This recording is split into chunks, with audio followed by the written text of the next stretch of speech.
Good evening. Hello. We are back after a couple of weeks, minus a man. Scott had some work obligations tonight, so he handed us the baton to carry on without him for this episode. So before we get started, how have you guys been doing? Doing all right. Got my nap in and we're ready to go. So I've had like 8 or 9 jazz band shows since the last episode. So my hands hurt and my legs hurt and I'm tired. But it's going to be an awesome episode. It is going to be awesome. We have a great guest. Some of y'all might have seen him before. Some of y'all might not have. So I'm really excited about that. But before we get started with episode 17, we wanted to run through some of our wonderful sponsors. So if we can start off, we have got Aaron Swain and the Promised Land Quartet sponsored us with their Memorial Day Honor and Remembrance Tour. It's on Friday night, May the 24th, featuring Ernie Haas's Signature Sound and the Promised Land Quartet at the Lighthouse Worship Center in Hyco, West Virginia. You can call those numbers at the bottom to get your tickets. And if you get the VIP, you get entry at 5:30 before the doors open to the general. And you get upfront seating and meet and greets with the artists. So call those or go online and get your tickets for that. Our next sponsor is the Heaven Bound Trio. You can actually see me over here when I'm saying this. The Heaven Bound Trio has been a great loyal sponsor to Southern Gospel Forward. And I actually went in and listened to some of their stuff on Spotify on streaming. I know streaming's kind of questionable in Southern Gospel, but I went and streamed them and I listened to their song, I'm on My Journey. And I'm telling you what, that is a great song. Definitely going on a playlist. So y'all go check out Heaven Bound Trio. Go check out their website. Go listen to their stuff. It's great. Our next sponsor is the Southern Gospel Station on YouTube, capturing candid moments and songs from live Southern Gospel concerts. They post videos kind of like I do on my channel for, just from concerts. And so go check them out and subscribe as well as check out our YouTube channel at SBM Studios.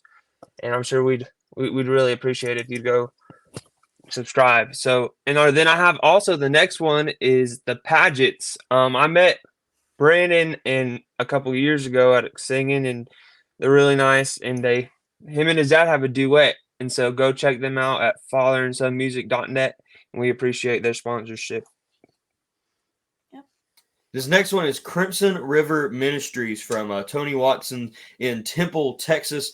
He's got this concert coming up on June the 22nd at 3 p.m. Note that mark time, 3 p.m. at Lakeview Baptist Church, 7717 State Highway 317, Belton, Texas.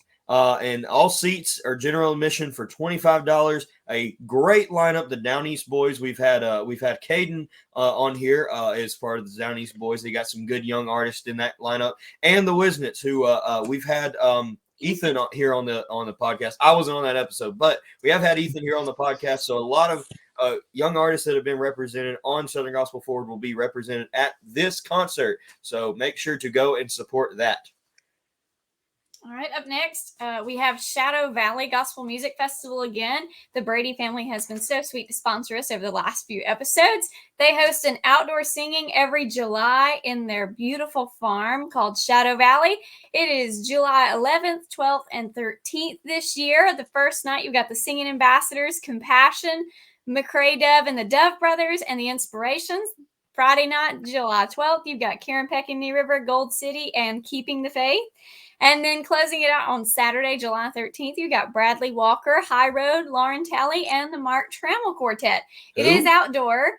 And if it rains, no worries. They've got a huge, beautiful barn they can move into, and they've got an awesome concession stand. Oh, it's so good. It's great It's food. so good. I It's the recommend best. the pinto beans. I've had it before. Oh, Kids 18 and under get in for free, so bring the whole family. Tickets are $25 each in advance, so go and support that if you are anywhere close to Fayetteville, Tennessee. We will be there, so looking forward to that.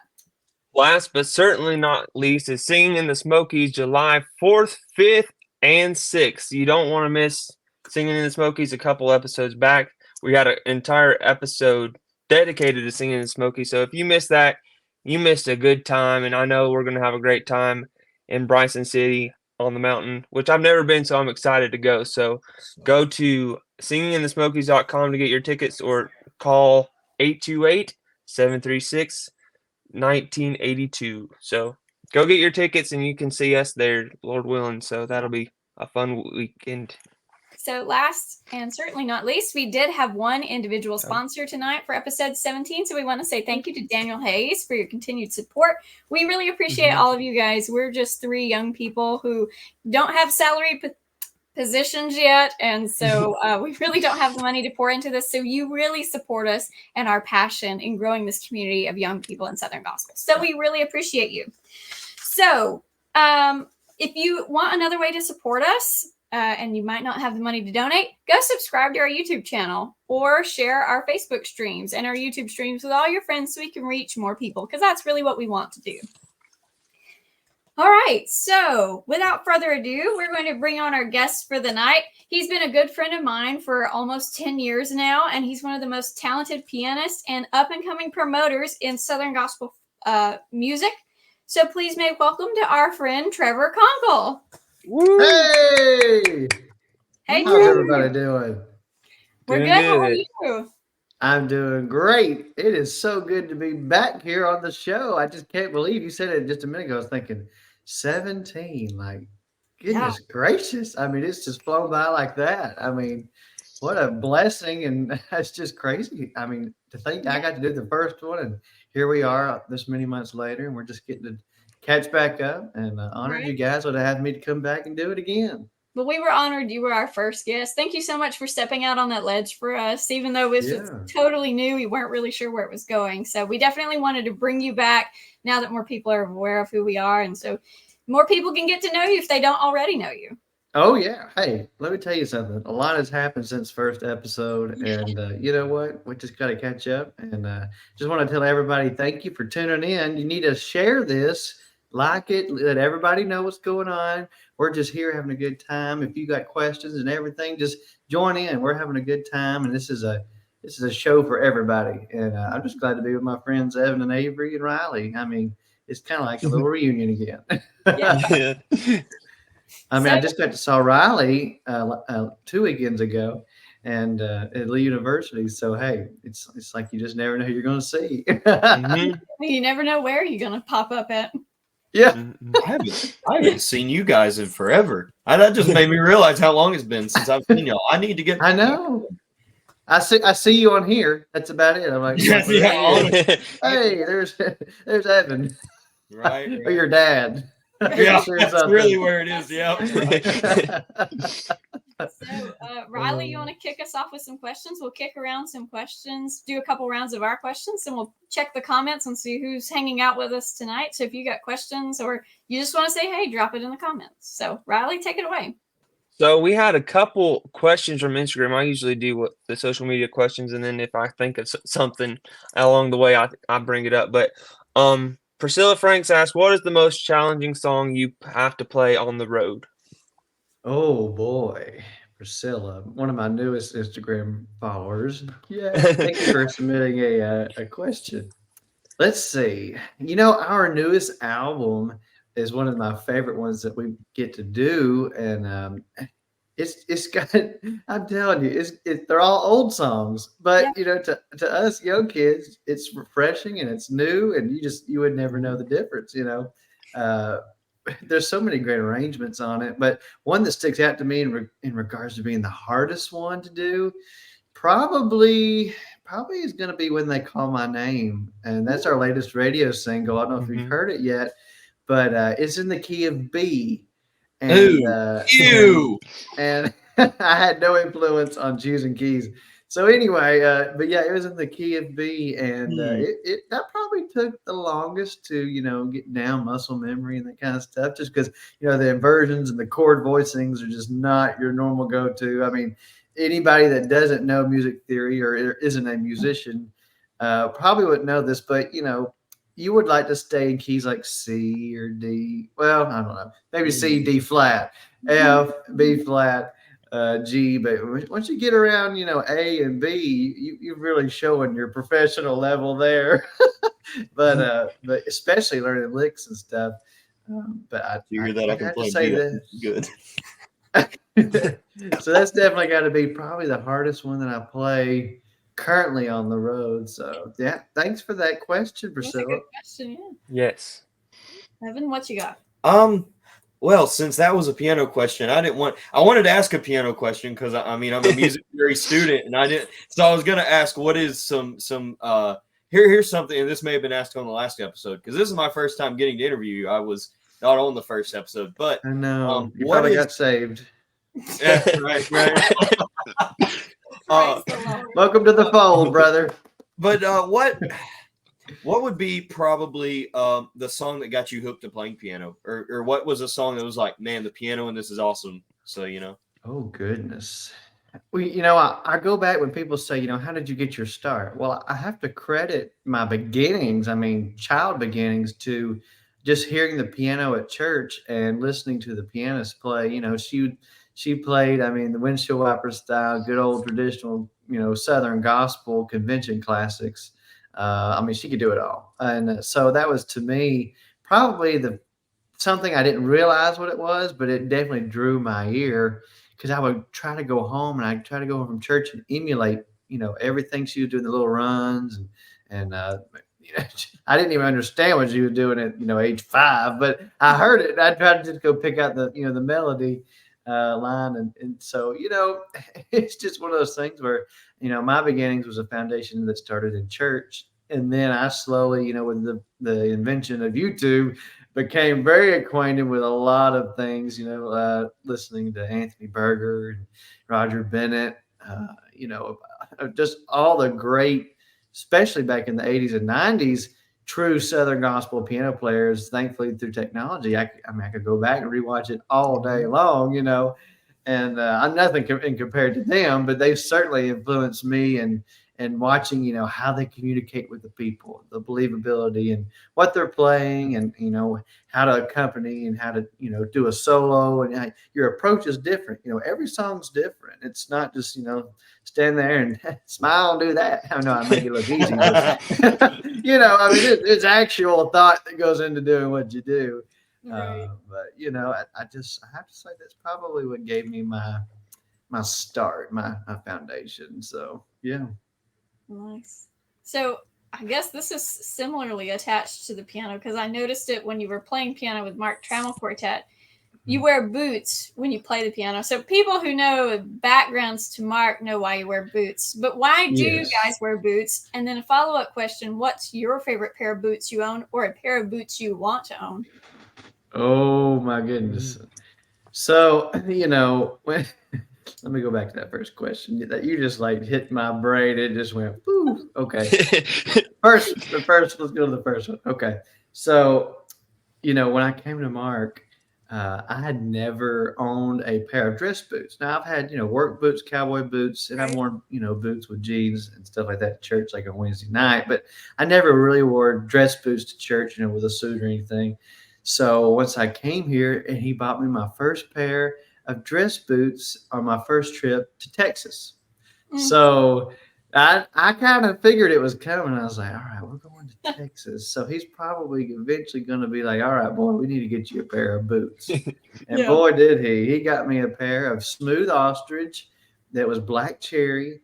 And I've still got them, and I still wear them some. But I've been on the road now with them for 7 years, so I try not to wear them too much. I kind of alternate my little collection. but that's the day that I kind of got the bite and the itch for wearing dress boots. And Honestly, now I couldn't imagine wearing anything else because if you buy the right kind and the right material, the skin, if you get the right pair, it feels like a pair of house shoes once they're broken in. Wow. And yeah, I mean, and I tell people, even other artists, I'm like, you should try a pair of boots, even just, for casual, you could start out there because some people, they can't wear like a roper style or a cowboy style in the heel. So it takes a while for their foot to adjust.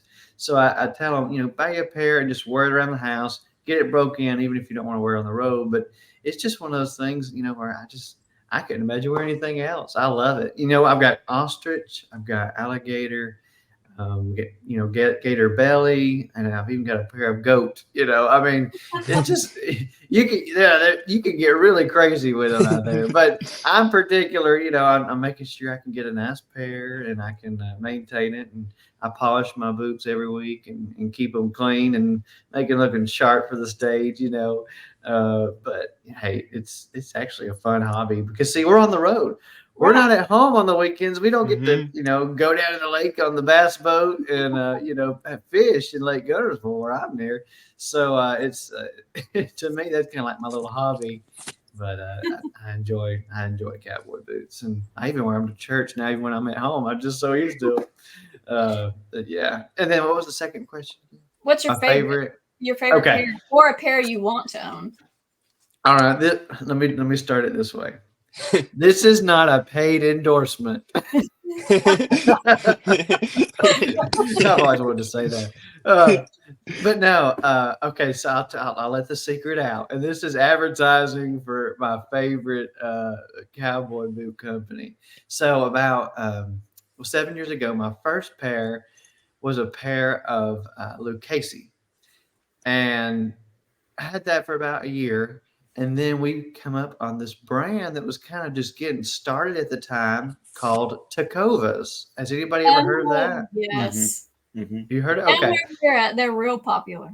Oh, yeah. Oh, yeah. So Tecovas is actually a gentleman who used to work at Lucchese, and he went and started his own company for what we found out. And so we found out about him, and I got my first pair, which was actually Black Lizard. And they were my first pair I got from them, and I still wear those some too. But it's funny, like I didn't know what I was kind of getting into. I'm like lizard, I don't know how that'll feel, but they feel like house shoes. I'm telling you, it didn't take long to break them in, and they polished real nice. Got the black polish out and did the toe and the heel, dressed it up, and I wore those for a while. And then I got a pair of black cherry. Gator belly from Tecovas, and then I got a pair of black ostrich, and I got a pair of what they called it at the time, like a mahogany gator belly, and I got that to wear with like my blue suits because if people that know me know that I'm probably either going to show up in a blue suit or a black suit or a gray suit. That's my colors. But it's just it's kind of just my go-to thing, especially with ties. You kind of got those things you kind of gravitate to. And but yeah, so I probably got 6 or 7 pairs now, and I rotate out. I have another pair that's actually chocolate brown lizard I have on the road, and I got a deal on them. I won't tell you how. Anyway, but I got those, and I wear that with the chocolate brown suit that I bring out every once in a while on the road. So it's just like anything else. But I would definitely recommend anybody that wants a comfortable pair of boots. Now they do casual; they don't just do dress boots. But hey, go order you a pair of Tecovas. They're actually probably the best made for the price compared to Lucchese. They're a little cheaper, and they're actually going to last you a long time. And I know Tecovas has a great deal always going on their website, and you can also go on there, order a pair of boots, and if you don't like the size, send it back, and they'll send you a replacement pair. I mean, they're really easy to work with, and they're popping up all over now in retail stores. We've got one in Nashville and Birmingham, Atlanta. They're kind of in some of those same places where you may find like an Apple store or something. So I think you're gonna hear more and more about them. You see them on TV and everything. So yeah, check them out. It's tecovas.com. So I wish we had a Just banner to put it up. Yeah. So we let the cat out of the bag, so everybody knows what I'm wearing now. So if everybody starts showing up to the table and be like, "Look at these boots," Show up. Do they do? They do women's boots, don't they? They do. They do men's and women's. And I think I've got a pair. I'm kidding. They don't do dog. They don't do dog. I think our pastor had some boots, and I was kind of going through this like Western kick last year, and he gave me a pair of boots, and I think they're Tacovas. Like really, so I think I've got a pair of Tacovas. Sure send me a picture of them. All right, I think if they are, I'll send them to you. But I don't know. I haven't worn them because I'm a tennis shoe and more. I love a good dress shoe, a good penny loafer. Yeah, I'm not a big boot guy. Totally, yeah. I need my first pair of boots. I'm lacking in that department. You do, Riley. You need some boots. I mean, you've already got the overalls, so what more do you need? Just a good pair. Shoes make an outfit, Riley. Shoes make an outfit, Riley. Good thing y'all can't see right now. Lord, I'm telling you, maybe we just need to take up a love offering right here Yes. on the Southern Gospel Forward for Riley. Anybody feels glad to get him a pair of boots. I don't want him walking around barefoot now. So I don't need no. all you need is a straw hat, and you're ready to go. Well, Riley, I'll let you take that and run with it if you got another question for him. So I was thinking about like the singing schools and everything. You've been to Alabama School of Gospel Music, and I said no. The other week in the program book, you had the North Georgia School and the Cumberland Valley School. So what are some songs that you think would fit well into, like that would translate well into what y'all do, like that you've heard from the singing schools? Oh my goodness! Wow, that's a loaded question. Well, I'll actually start that response with this. You've had Connor and Bailey on here, and I think you've had Kennedy, haven't you? Mm-hmm. We had all three of them at one time. Yeah, at one time. That's right. Yeah, back in I think November or sometime. Mm-hmm. So I have them every other year at a concert in my hometown in North Alabama, and about 2 or 3 years ago, I think it was, they were here, and I told them, I said, I have a song that you need to record. And I knew it'd be right down their alley because, they're known for their foundation being built around convention style. They know parts. They know how to take the redback hymnal and sing the do re mi's, and they can. They're even talented. They can sit down and play it and sing it at the same time. They're just very talented people. But I told them, I said, you have got to record this song. And I told them, I said, it was written by the same person who wrote the song "What a Meeting in the Air."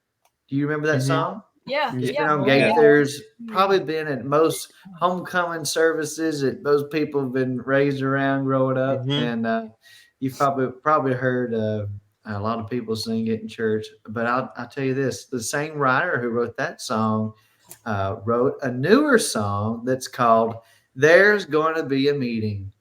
Love that song. Okay, this sounds like a Mild Hayes family song. So on that last project, they put that song on it, and it fits them to a T. I mean, I mean, it's perfect.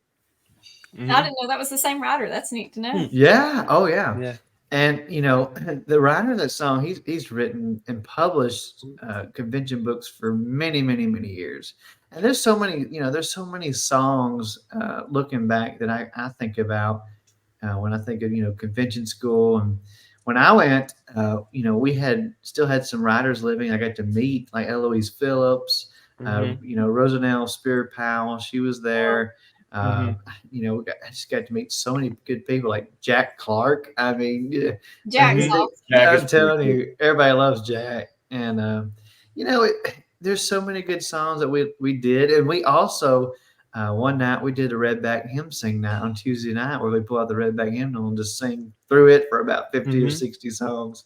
And I think people that may be new to Southern gospel music may not realize that 107 years ago, gospel music got its start with convention music.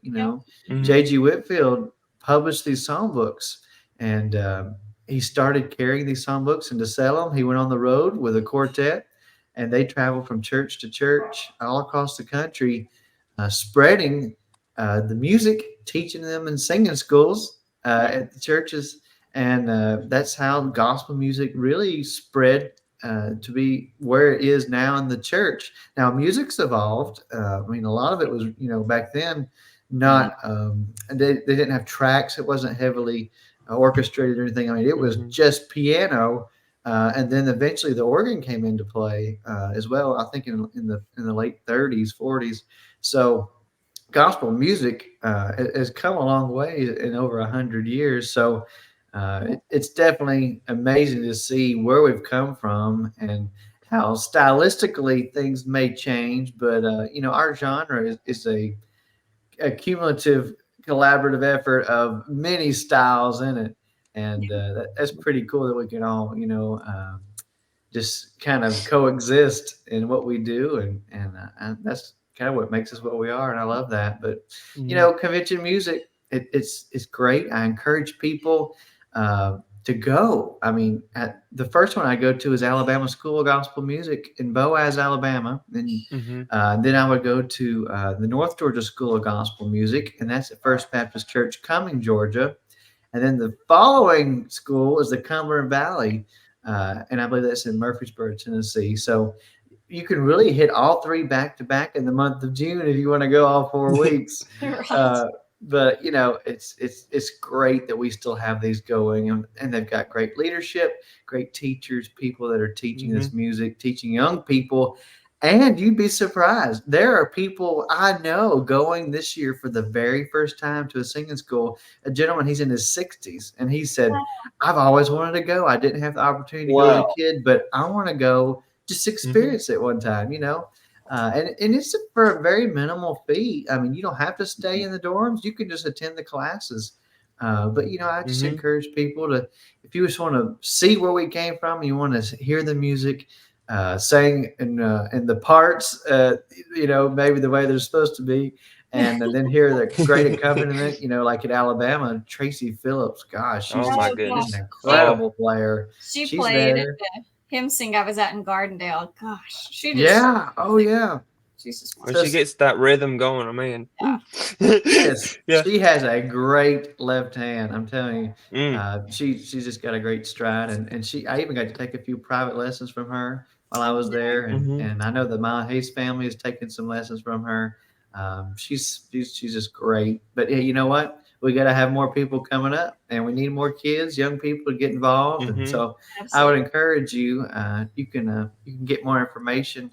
I know online at their respective websites, or you can message us, and we can get you to the right people and information to go. So there's still time to sign up. It's just April 22nd, so you got just a little over a month, and you can get ready to go and go to a singing school this summer. Yes. Hey, and I know there's another one too. Is it the Charles Novell School of Gospel Music? Yeah. I think it's in Kentucky. There's a lot of gospel music artists. Now, if you want to kind of learn more of stage presence and more of the artist side instead of the theory side, I know they would love to have you up there if you're near them in Kentucky. So, yeah, there's so many opportunities, great places for you to go. So check them out, and you never know. You may just fall in love with it and get the itch like me and Riley and Evan and Avery. And who knows? You may be on the road someday. Is it my turn? This early? Yeah. It's still early. Do that one. Okay. Since you were I cannot talk today. Since you were not on the you were on the first episode. I was not. There we go. Welcome. So there we go. But you didn't get this question. It's became kind of frequent. It's became one that people kind of love. So and I know that you guys, me and the fam went to, what was it, Charleston, South Carolina? It was Aiken, South Carolina. Y'all were in Aiken, South Carolina because we were going on vacation. Thank you. And y'all introduced me to Cookout, like the restaurant. Yes. Cookout. And that has became my favorite thing to eat ever. It's the best restaurant ever. Y'all exposed me to Cheerwine, which is now my favorite soda. So what is your favorite road trip snack / I'll even throw this in since you exposed me to fast food in gospel music.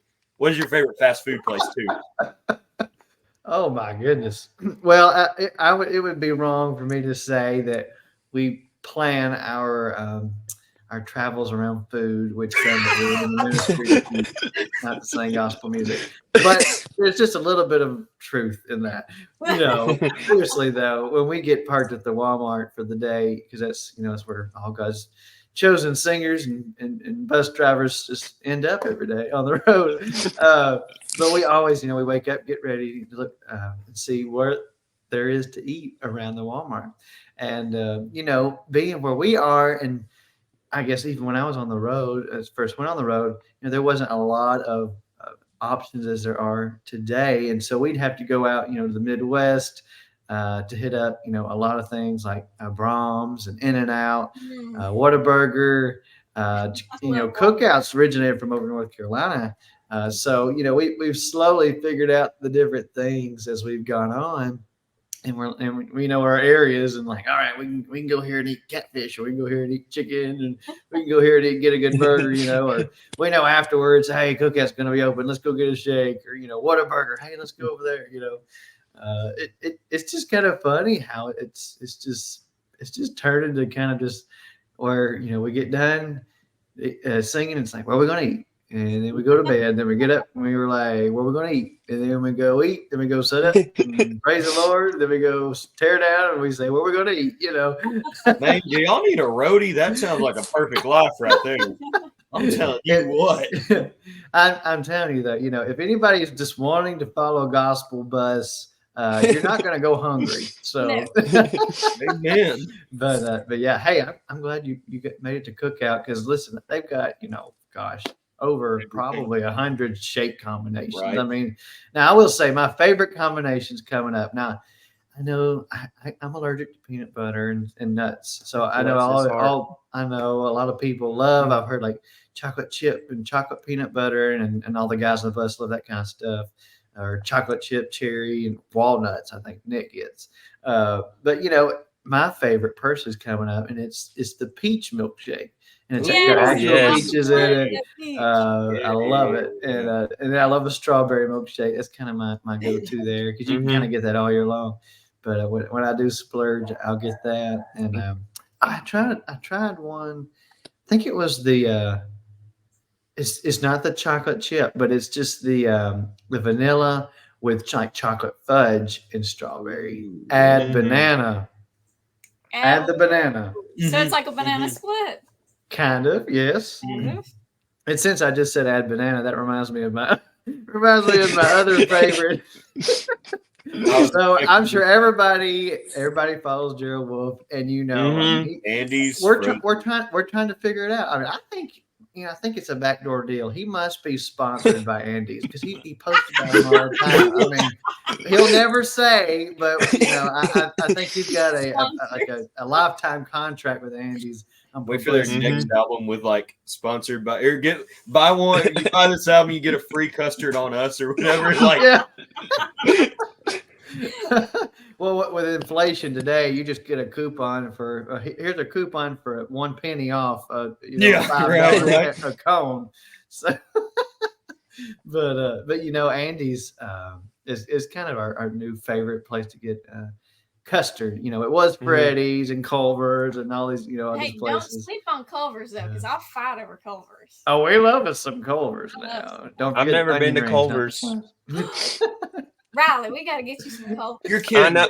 We passed by it a couple times, and we're like, "Oh, we're gonna go," and then they're like, "No," and I'm like, "Oh." So here's a funny story. First time I ever went to Culver's, I didn't order a burger because we were up in like Ohio or Indiana, and guess what I ordered? The pot roast. Oh. But it was good. I mean, everything was good. I mean, so like we went back, and I was like, I think I want to try the burger, and you got to have the burger now. Oh, butter burger. Oh yeah, glory hallelujah. Anytime you see me and you want to take me now. Anytime y'all see me and y'all want to take me out to eat, I will go wherever y'all want to go. So Riley needs boots, and Riley needs Culver's.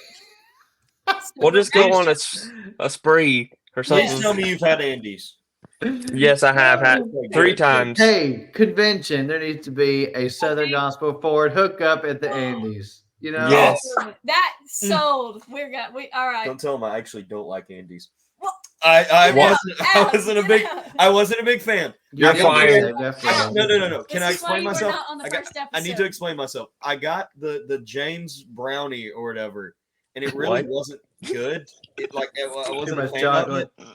So it was just too much chocolate at that point. It was like chocolate chips, brownie in the bottom, chocolate syrup, and I was like, too much. So Was there any ice cream in it? honestly, it was just like chocolate. That was all it was. So next time I go, I'm letting you or Gerald pick, and that'll be my decision I go with. I feel like I had a bad, you know what I'm saying? It was a bad first trip, is what it was. So I'm not judging on it yet. So somebody who's never been, I would recommend get the snow monster, and then if you like banana, add banana. Now that don't tell anybody this, is but it that full on happens like to banana be slices? it's sliced up, yeah. Okay, It's cool. sliced up, yeah, cut up in it. But don't tell anybody. But that might be Mark Trammell's favorite. Just saying, if anybody wants to, gift him something, it happens to be his 50th anniversary this year at convention. So, Gift card. Join us at our forward. he likes it with a banana. Yeah. Frozen custard's on Mark, every single one of them. Yeah, for the first 50 people to celebrate his 50th. Just don't tell him. I mean, until he gets. Yeah. All right. Well, we are gonna hit some of the comments because we kind of forgot we didn't forget. We can see you guys, and we've been laughing, but we're gonna some people showed up and who's hanging out and commenting. Yeah. Hitting Megan sounds Express violent says though. good evening. Hey, She's our Megan. Hello. Howdy. We've got Braves Hey, fan 98. Braves He says, fan. hey. That is Zach Wilburn. No, it's not. Is it not? He said that's not What? who it is. Oh, Braves fan, identify I'm confused. yourself. Hannah Bradford says, hey, friends. Hello, long Hannah. lost howdy. cousin. Casey Wolf is in the house. Hey. Hey, Casey. She knows about Andy's. Yeah. Yeah. Brianna Harrell. She Hey, says Brianna. hello. Hey. Hey. Hello. Daniel Garrett says, hey, y'all. Hey, Hi, Daniel. Thanks Howdy. for joining us. Coach Mel Mallory says, hey, guys, and Avery, thank you. Tiffany Roby. Hi, everyone. Hey, Tiffany. Thanks for always joining us. Miss Rachel Baines, Jay's producer, Jason's wife. Good evening, y'all. Good evening. Good to see you. Howdy. Nina Harrison is watching from Winter Haven, Florida. Hey, Miss Nina. Hey, love Florida. We just got back from spending the whole month there, pretty much. Nice. The Gospel Messenger. Welcome back, everybody. Just shared. Thank you for sharing. Yeah, if you haven't shared yet, go ahead and click share. It's real easy. Free custard for you. Aaron Swain, our last viewer, says, hey, y'all. Hey, Aaron. Thanks for joining. Elaine Harcourt says, good evening from Warner Robins, Georgia. Hi, Elaine. Thanks for watching. Nathan Allweiler. What do you guys think? Allweiler. Watching from Hershey, Pennsylvania. That's on my bucket list to visit. Old Yeller. Pennsylvania. No. That's awesome. Allie Guerin says, hey, y'all. Hey, Allie. Thanks for watching. Howdy. Casey Wolf says, Brother Trevor. That's me. Old Trev. How many nicknames do you have? Let me tell you something. There is there's too many. I mean, we could write a book. What about this one right here? Our sponsor, Daniel, said, greatest piano player the Mark Trammell Quartet has ever had. I'm the only one they've ever had. I wasn't going to say that. I'm kidding. Actually, no, there was one more that played some, but I'm technically the first full time. Yes. Cheryl Crock is watching from Southern Indiana. Hi, thanks for watching. Howdy. Richie Works. Trevor is the man. I love his playing, and he's a great guy too. Richie, I want to say another day. I apologize for not getting to talk to you big and live. I wanted to come talk to you, and I went to go talk to you, and you were gone. So I hate I didn't get to talk to you, man. It was so big. He was at Cleveland. He make it to him, I guess. Yeah. He was at Cleveland the other night. Yeah. She says, good evening from me and Hannah. We just saw them in Savannah, Tennessee. Hello. Mm-hmm. Aaron Swain, the trio are pros, keeping this thing going great. Oh, thank you. I was really nervous when I started. Raleigh! Raleigh! Oh we got the fireworks. Wow.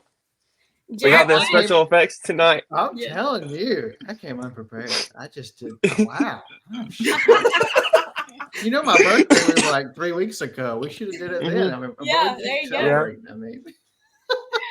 Jarrett Wyatt said he met Trevor in Owensboro. Such a cool dude. Love his piano skills. Yeah, I wanted to be in Owensboro. That looked really cool. Bluegrass Music Hall of Fame. Brian Park watching from Chardon, maybe Hey, from Brian. Ohio. Hey, thanks for watching. The Gospel Messenger. Oh, here's another question. What's your favorite and least favorite key to play in? And songs in B should be outlawed. Amen. Amen. Let's see. What is my favorite and least favorite key to play in? I actually had this conversation with Gerald Wolf this past weekend. We were in Laurel, Mississippi, and he was playing in one key. And I said, you know what? My favorite key has got to probably be D flat. And D flat, it's just got a certain tone to it that's just kind of rich and full, and you know, it's probably one of the easiest to do a lot of like crescendos and stuff like that, and or some arpeggios and licks and different things. You know, I mean, it's always been kind of a go-to key for me. But yeah, probably D flat. And my least favorite key, I've had to grow on E. I mean, actually, I kind of like E, but you know, I'm still going to say my least favorite still probably B. Yeah. Was Go Ask Moses was in E, was it not, or was it in B? It was in B, and then it went to C because the arranger got saved halfway through the song. And I was gonna say, I remember trying to play it on guitar, and I was like, "This is the hardest thing in the world," because I love the finger picking style of it, but I was like, I can't play it; it's too hard. And so that makes sense because I remember old me not being able to play it, so I just threw it out the window and was like, I'm not playing it now. Well, the good thing is the first half of that song, I take a selfie every night because, you know, I just get bored, you know, and you have to hear the guys I travel with all the time. I'm kidding. No, but I do a funny moment and take a picture through that song if we ever do it, you know. But yeah, I'll never do my favorite song anymore. It's fine. What was that? Jesus Loves Me? Oh, Tim Morrell, can't wait to see the MTQ Friday night in Greenwood, Delaware. Wow. Yes, we're going back to Delaware. We were there, I think it was 2 years ago, right before convention, and no, 3 years ago, 4 years. I can't remember. It's a while. I've been everywhere, but yeah, we're going back to Delaware. I'm excited. Speaking of food, you said Delaware. I thought about the place we went to. It had a really good little diner place, so maybe we could go back there. Start posting like a little food review for us, you know, like everywhere y'all go. Southern Gospel Forward food review. I would love it. Look, thank you. Add it to our weekend post. Go for it, Trevor. Food Friday. Food Fridays. Food Friday. Oh, there you go, Riley. There you go. Oh, Aaron Swain says the Boot Barn in Sevierville has great sales often. # gospel singer tip. Yes, I recommend Boot Barn. Boot Barn is a great place. Nick Wilk he says, I'm late, but hey. Late. Where have you been? I mean, have you been on the radio or something? I mean, we're doing a live here with video. I mean, yes. Come on, buddy. We're missing you. Brady Jones says, hi, Trevor, in all caps. That's my favorite tenor singer right there. Yeah. Who's Brady? Brady Jones. Have anybody ever heard of him? Mm-mm. Oh, he's the sound man for the Statesman. Oh. Yep. I think I saw him driving a pickup truck and drink. I think he was drinking a Red Bull and smoking a cigarette at the same time. Yeah. Sounds about right. Yeah. Headed to the Myrtle Beach Convention Center for singing in the song. I saw him out there on the cruise smoking on the deck, so he invited me out there, but I didn't want to go out there, so I didn't want to smell like smoke. Hey, he's got big shoes to fill, right? Dean Reese. I mean, come on. Yeah. Colton Ryder says, coming in late per usual. Howdy, folks. Howdy, Colton. Welcome, Thanks for Colton. watching. And I think that's all of our comments. I think we made it. Hey, Mom. Mom's over here. She don't know how to comment, but, you know. Hey, Mom. Mom. Thanks for watching. Our mom's also right over here listening and watching. So. Hey. Look at it. Oh, not Pat Barker, not again. Who is it? Does anybody else hear that? Trevor, is there someone at your door? Nope. No. Well, we done said come in. The door's unlocked. It's Hey. Lord mercy. I feel like I'm not needed anymore. We need you, Y'all You Papa. always have need it been- right here, Papa Scott. Right here. Y'all have been doing a fantabulous job tonight. It's And gonna be hard for you to get a word in edgewise with us, son. I'm telling you. I tell you, y'all are awesome. And man, I'm just thankful to be able to slide in a little late. It's been an exciting night. A lot of things going on behind the scenes to get y'all on the air on time. So producer Jason came in screeching sideways. I'm Mhm. thankful we don't have a active police officer in Kennedy anymore because there would have been some tickets issued. And but hey, y'all Welcome to mind if I hang Alabama. out just a little bit? Yeah, you're more Yeah. than welcome to hang out. You're always welcome. Well, good deal, good deal. I have enjoyed the episode to date. I've had a little ear in and listening to you guys, and great job. While Jason is resetting everything, and y'all get ready just to keep the questions coming at Trevor, I don't think that y'all dove deep, deep, deep into promotions yet, Mhm. No, not right? yet. No. Not Yeah, yet. you No. go Okay. ahead and go for that. Can I dive in a little bit with Mr. Absolutely. Trevor? Is that all right? Yeah, that's fine. All right, good deal. So I love what you were doing through C&T Promotions, concerts all over the Southeast. Just doing a fantastic job. I've attended several of them. Top quality groups, top quality production. And so I want to dive in a little bit on that. What got you interested in starting to promote Southern Gospel concerts? Gosh, I promoted my very first concert when I was, I think, 18 years old, and I had done that not really as trying to start a promotions ministry or anything, but I just kind of a one-off thing. I thought, hey, let's just do a concert, and then I kind of enjoyed it, after that, and the blessing of blessing others and getting to help the community and see your friends and people there enjoying the music that you love. It just kind of ignited a little fire. And fast forward a couple of years, we all went through COVID, and that was kind of I tell people now at the table, it was kind of a sifting season for our music. And it Yeah. was also Mhm. kind of a reset for our music in regards to promotions, in regards to the artist, and the way that church views outreach. So many variables, things have changed due to COVID, unfortunately. But we noticed after we started going back on the road, after 10 months of being at home, that promoters were very slow and were not quick to get back on the bandwagon. Yeah. Churches were still concerned doing, these half services, where half the people could sit in the back with masks on, and so many different, things. Everybody was doing it so differently. You didn't know what you're getting into when you showed up. So we kind of noticed that there was a need for it.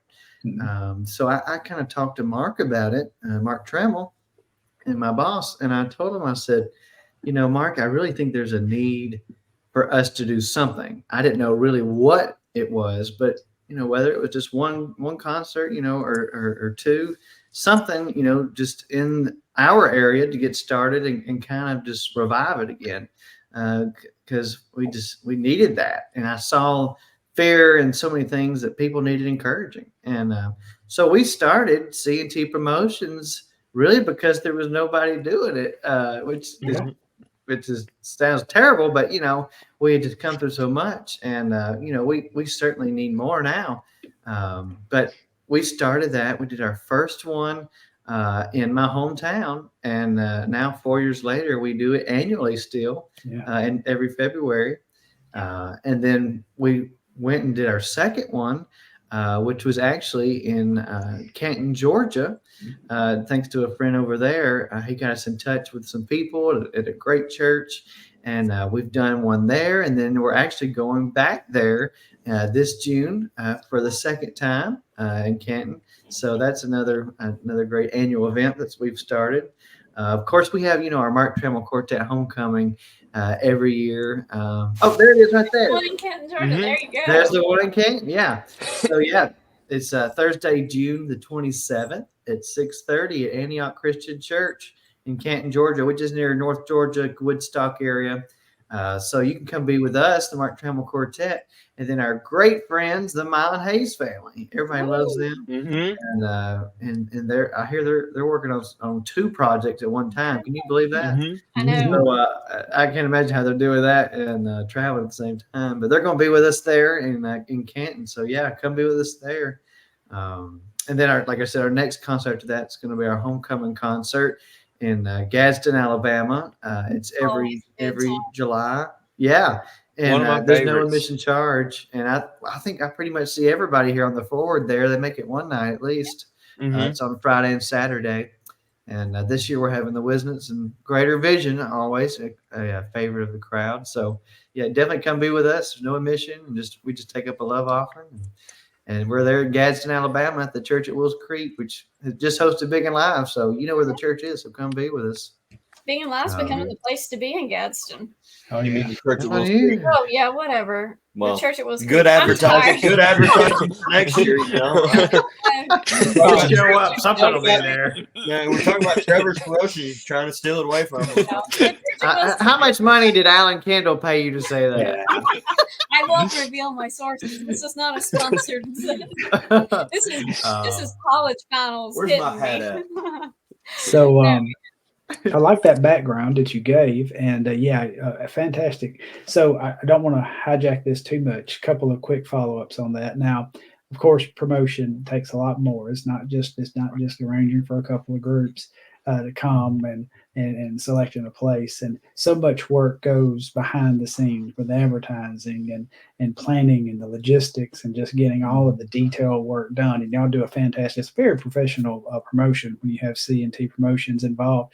But for some folks who, like, I know Jason and I used to host concerts here in Kennedy and did okay in it, but so for those at churches or other venues in different areas that are interested and that do try to host these Southern Gospel events, what would be maybe 1 or 2 quick tidbits, a piece of advice to make a successful event for their next one?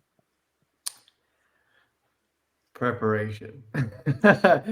Everything in my book, success is built on preparation, whatever your definition of success is. But I feel like if you do everything that you can, from starting to whether you need to get private individuals or individual businesses, to get on board and to help, become a sponsor of the event, or if you're going to do it ticketed, you've got to do the prep work, because it makes it so easy once you get there finally the day of to just be able to sit back and enjoy it.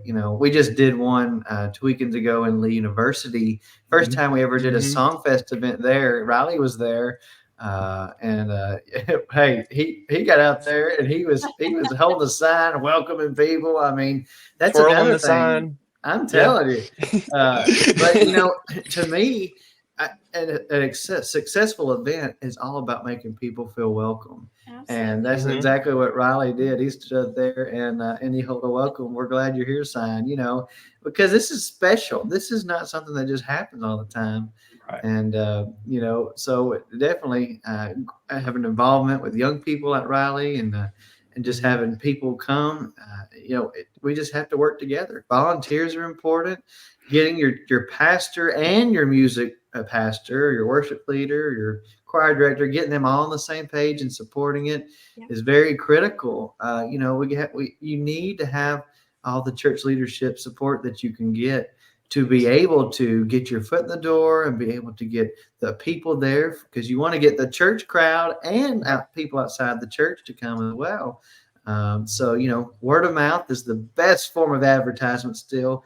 I mean, we've got forms of social media, websites, but still good old fashioned advertisement, like flyers and word of mouth, they still work. And, actually it's funny. We're talking about this, Mark and I, this past month, we just started a brand new quarterly booklet that is all about concerts and concerts promotions. So it's called Concert Quarterly. And the booklet is all about the finest gospel music events that are happening this quarter. So actually in this one for April, May, and June, we've got the singing schools in it to let people know about it. We've got our Canton concert. We've got our singing coming up at Memphis Quartet show in June. We've got one coming up with Dwayne Guerin over in Farmington, Missouri, and we also got Mayhem Sing tour dates. So hey, we've got to do our best to get the word out, and we've seen results this past year. We probably printed up about 10,000 flyers, and we have seen about a 30% increase in getting people there in our audience. So we are starting this booklet that's free, and everywhere we go, we give it out, and we want people to start getting this so they know where the finest gospel music concerts are near them, because we want them to be a part. So you can get that at a lot of artist tables or our table next time you see us. But hey, we got to do every little thing we can to get the word out, and we're just thankful that, especially forums like this, the Gospel Forward. I know artists and plenty of fans that watch it, and that gets the word out too.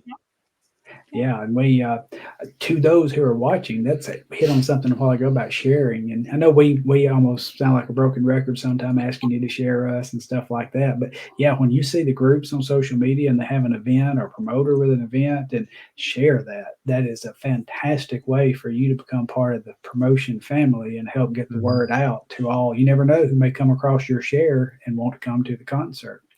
All right, I got last one, and this is short, I think, but you mentioned, and I know sometimes you have events that are ticketed, sometimes you have events that are love offering. Is there anything that really goes into that dynamic or that makeup of it, of what you choose to either do love offering, free admission as far as getting in, but a love offering received versus a ticketed event? So to me, we're very conscientious on our demographic and, routing with artists, whatever group that we're looking at to have with us, and looking ahead into the year on what we feel would be more of a peak time and getting, more people there. Like, honestly, it's hard in the South to promote from August on, for the rest of the year because of football. So Fridays are gone, Saturdays are gone, So that's why we actually have an event that we do every year in Coleman, Alabama on a Thursday night. So you have no excuse to say you can't come. And we do that always on the Thursday after National Quartet Convention every year and start off the month of October. And we've always had the inspirations. And we actually had our biggest crowd we've ever had last year there at Temple Baptist. We had 1,100 people. And that was a love offering. That's where we met. That's where I met Brady, because Brady was volunteering that night. So That's right. Yeah. Well, good deal. So thank you for going through those questions from that. I know there was some interest in that, at least at me. That was a request from me. And so, producer Jason, if you'll move to the picture lineup, I had reached out and thought we might have a guest on with us, but Nick Trammell, he had Charlie had a ball game tonight, so couldn't be with us. But he was very generous to provide us with some pictures of just through the years, like with the Mark Trammell Quartet and some from behind the scenes promotions. So maybe you can give us commentary on these pictures and just help bring us in. Now, the first one that comes up, I've seen these. These are good. Aaron, oh gosh.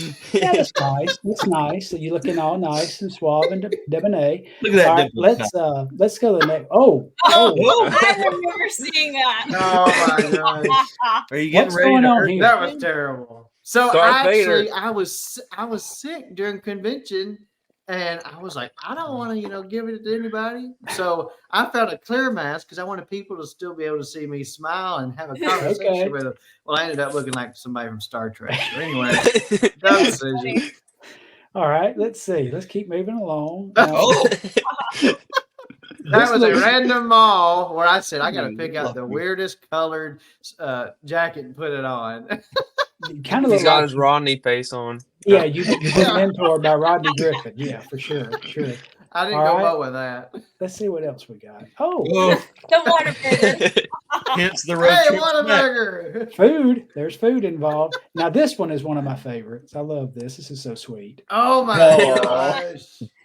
That was when we went to Australia back in December. I mean, I was asleep like 13 hours, so I never knew they took that picture. Now, That's what I look like before the podcast. I said this. I said that was one of my favorites, but the next photo is my absolute favorite, and I think that Nick told me that he has lovingly titled this photo "The Moment I First Believed." So let's pull this one up. No! Who is this? I'm trying to figure out whose arms those are. That is a classic. That So, was actually 7 years ago when I first came to the group.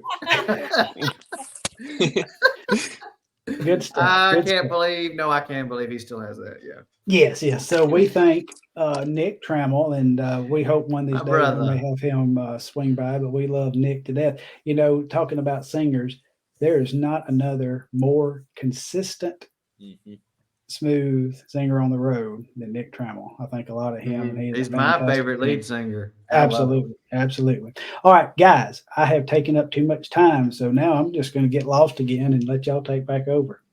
All right. Time to go to bed, Papa. Adios, amigo. Is it my turn, I guess, Or or is he? I don't know. What do we want to do? I've got questions and you got questions. You thought got he was people. leaving. Now I feel bad. You I got thought people. you were Anybody still leaving. watching? I mean, are they still watching? We're an hour into this. Yeah, Yeah. we still got a crowd. Trevor, by the way, you sent me something earlier by text, and I know it probably logistically can't make this happen, but I need it by email if there's any way, and we'll see if we can do it. But anyway, okay, y'all go. Okay. Riley, you got people who are in our comments that ask questions, so I'll let you ask their questions. so what was the first song that you learned to play on the piano? Twinkle, twinkle, little star. That's about There you right. go. That's very spiritual. Yeah. And That's- yeah, it's very spiritual. But I'll tell you this, it was on a little Tykes yellow Mhm. toy, little piano, and it had just 5 little keys that was colored, and I could figure out the little melody to Twinkle Twinkle Little Star. Still have it somewhere up there. Yeah. Aw. Right. What is a hidden talent that you have? I saw someone had commented that, or a different instrument that you can. You know what I'm saying? Something around those lines. Oh, I can answer that one. My mom's side of the family, we did church music, piano, organ. I could play a little organ. Filled in some at church growing up, but on my dad's side of the family, they were grounded in bluegrass music. Heck So my dad's dad and his brothers, and I think maybe one of the sisters played the spoons. But anyway, they played bluegrass music because they were sharecroppers. They were born in the 30s, and they would come in, and what do they have to do at night? Pick instruments on the front porch, So they played the guitars and the mandolin and the fiddle and the banjo. So actually, when I was about 9 years old, I learned to play the fiddle and the mandolin. Now I'm not great at it, like the piano. Not bragging, but I'm just saying it's it's very very Things in a simple. balance. Yes, it's very simple. But I actually, while we were at the Bluegrass Music Hall of Fame the other day, I took a picture of me with the fiddle they had on there. They had a little exhibit. You could play a fiddle. And I played Amazing Grace in there just because I was like, I kind of come full circle, So, it's kind of a cool memory that we know how to play those a little bit. But I'm definitely never going to take them on stage. You'd leave. Now if a jam breaks out, people Oh. play it. I might be the first to ever do a solo that includes a piano and a fiddle at the same time. I mean, I can probably play the fiddle with my feet, so might as well. It'd make for another good picture. No. Yeah. Oh, and also I played in marching band, growing up. So I played the trumpet and the mellophone, which is marching French horn. If you are where I think you are from, that means you are a member of the mighty Arab Arabian Arabian Nights, man. Arabian Nights. I'm telling you guys, Iconic. I am a marching band nerd, and every time I was at like band competitions growing up and I saw Arab on the schedule, I don't care what I was doing. I was going over to the home side of the field and I was watching that show. Always phenomenal. Always got our ones, man. Always got our ones. We're blessed, and they've had such a great marching program there. My mom was in it, and I even played her trumpet when I first started out in sixth grade. So, yeah, marching band's great. Great way to learn theory. If you don't want to learn the piano or anything else, if you're a kid, get involved in school and play marching band. Well, I was going to ask a question, but I think we got a few more comments and people saying hey. So I was going to let producer Jason pull those in real quick, and then I'll ask my question just so we can get to those. Yeah. We got Bethany Cheney saying hello from Mississippi. Hey, I know Sister Bethany. Her dad's a great preacher. We've been at their church before. Nice. Michael Long. Hey, Trevor Conkle, what's your favorite song to play? I think somebody earlier asked that, but they might have missed that. Favorite song to play? Well, let's see. My favorite one right now, or like ever. Do both. Yeah. Why not both? Let's see. Favorite song ever to play? Probably it's a tie. Because I love Because He Lives, and then I love Blessed Assurance. Both solid. Those are kind of like, those are just kind of two favorites for me. In the key of D flat. What do we got? Oh, Big Boss Man says, hey guys, huge fan of Trevor and Trammell. At first I thought that was Mark commenting, but it's not. That's just Mark's pseudonym. It's a good thing he don't know about Facebook. He'd be on here. Landon Wilkerson says CL and NQC. Yep, I think we'll all be there at least at some point. Yes. Mm-hmm. Emily Underwood says, hey, hello. Hey. Thanks for watching. Oh, Jason's wife Rachel says, what's your favorite scripture and hymn and why? Oh gosh. Matthew 6:33. And probably, well, I just said my favorite hymn. I guess Blessed Assurance. I mean, Because He Lives is a gospel song, so technically, I guess it's my all-time favorite hymn would probably be Because He Lives. But I mean, Blessed Assurance, which is written by Fanny Crosby, who, I mean, she wrote so many hymns that they started, sending them back. So she actually used someone else's name just to get her songs in the songbook. Right. So she just made an imprint on the church in general, music. I love reading about authors and songwriters in the early days because, like, I didn't know. But Jonathan Wilburn was telling a story about the guy who wrote was it Cleveland Derricks maybe or someone like that, and he was like an old blues musician and turned into a gospel writer. I can't remember who it was. The guy who wrote "Precious Lord, Take My Hand." I can't remember his name. But anyhow, he was like a blues musician turned gospel writer. So like I love it's like open your page up to or open your books up to 333. I don't care what the title is. I'm looking at the songwriter to see who the heck wrote it. Yeah, and especially there's a lot of transformation stories like that. Back, and there's just so many that we probably would never know of that went through so much to get to the point where the Lord gave them a song and then they became a songwriter. Well, heck, Amazing Grace. Every day. That's the story behind Amazing Grace, probably the most popular gospel song of all time. Like, oh gosh, that story is just so cool.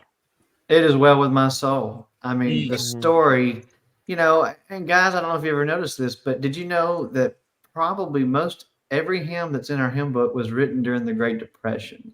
So everybody that wrote a song went through something deep, heartache, loss, pain. And out of that came a birth of these songs that we still sing today, Right. Very cool. Oh, Johnny G. Parrish says hello all. Hello. Thanks for watching. One of my concert grandmas in North Carolina. Did Trevor ever tell you about the time he was a championship pig wrestler? Now, I will say, if it were anybody else from our area, I'd be like, yeah, that's believable. I don't know. Trevor, you got another side job we don't know about. It was not a pig, it was a goat, okay? No, makes sense. That's how you got the goat boots, right? Mountain goat. Yeah, Yeah, Sand Mountain goat, it makes Sand sense. Yeah. I don't even know if there are goats on Sand Mountain. That's good oh, stuff. there are. There we go. Um, I think that's all of our comments for right now. Yeah. So you traveled with Claude Hopper and now you travel with Mark Trammell, two amazing legends. Can you tell us at least one funny story on both? Oh my Because goodness. I love to talk to Claude. He is just a hoot and a half. And then Mark, I've gotten to know him better these last few years, and I love him too, and he can be hilarious. Oh, they're both so funny in their unique ways. Yes. Let's see. When I was with the Hoppers, one of the funniest things that ever happened was, I think I'd been there maybe a little over a year, and we had a new driver, and we always, every night, if you knew the Hoppers, you knew they went to Waffle House. And you talk about a sponsorship opportunity. They should have been sponsored by Waffle House. But every night we go to Waffle House, and one particular night, I always go in with Claude. We'd sit down at that counter, and he'd always order a Diet Coke, and I'd get a coffee. And we'd eat, everybody eat. And one night I got up and went to the restroom. And when I came back, there was no Claude Hopper and nor any other Hopper, nor anybody that seemed to know me or I could know them. And I was like, oh, I feel abandoned. And I look out the window, and there goes a beautiful H3 down the road. And I'm like, I've been left. So thank the Lord I had my cell phone. And that was the night that Claude Hopper left me at the Waffle House. They never left me anywhere else again. All right, we're doing a room check. All right, we're good. All the Hoppers. But that was a Claude story. Oh, there's so many, because when I was with them, I lived with them as well when we were off the road in their basement. There was so many farm stories and funny things that happened because I lived with him. And his brothers, they were a hoot when you got them together, especially, Will and Wayne Hopper. They are hilarious. We got their record. Hey, yeah, we have a yeah, you got the record. And also at the Hoppers table is a joke book that I had a hand in putting together while I was there. And yeah, look at Miss Connie. Wow. I know. It's been a few days ago. But yeah, so but they're great people, and we are always laughing. But with the Mark Trammell Quartet, I mean, it was like I was here, and then you talking about leveled up fun. I mean, we laugh all the time. Our particular group we have right now, I mean, we are laughing before the bus pulls out of Mark's house and we head to the first stop. So it's a blessing, that we all have great camaraderie. But with Mark, oh my gosh, what's a funny Mark moment? I mean, you post them often. Like that one of him laying on the ground. That really just came to my mind. So anybody that hasn't seen it or hasn't been on Facebook in the past week, we had a rare day off last Monday while we were in Myrtle Beach, and we decided to go golfing. And we had gotten to a particular hole, and so between the tee box and the hole, there's a big little lake area. So there's a lot of water, and so you got to hit the ball, tee it off over the water. So if you don't get the ball over the water, there it is, and it gets into the water, then there's a little area next to the hole once you drive down the cart path a little bit called the drop area. So we had gotten back in our cart and we drove down because somebody didn't get their ball all the way over the water. And there's that little sign there. I don't know if you saw it from Evan's phone, and it says drop area for you to drop your ball. You there's one stroke on, but you can drop your ball and continue on playing. Yep, there it is. So it says drop area. And next thing I know, Mark Trammell goes limp. I mean, he just sprawls out on that grass right there, and I'm like, "Oh God, he's having a heart attack."